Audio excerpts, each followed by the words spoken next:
उसके अंतःकरण में मैं बंधक बन जाता हूँ। अगर कोई सोचता है भक्ति के द्वारा मैं भगवान की कथा सुनूंगा, तो भगवान कह रहे हैं कि ऐसे भाग्यवान पुण्यात्मा के अंतःकरण में मैं बंदी बनकर मैं बैठ जाता हूँ। जब वो चाहता है तब मैं निकलता हूँ।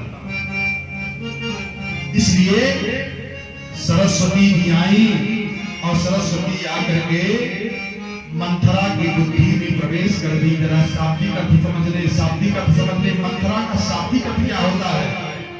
मन थरा, जिसके मन को थर दिया जाए, तोड़ दिया जाए, मार दिया जाए, खराब कर दिया जाए, वो मंथरा है।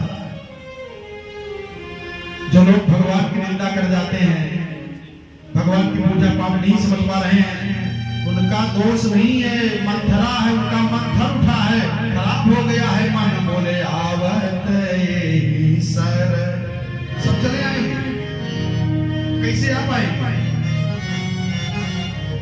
तो मंथरा देखी बड़ी सजावट हो रही है अयोध्या में, तो मंथरा ने पूछा, अवधवासी से किसी से पूछा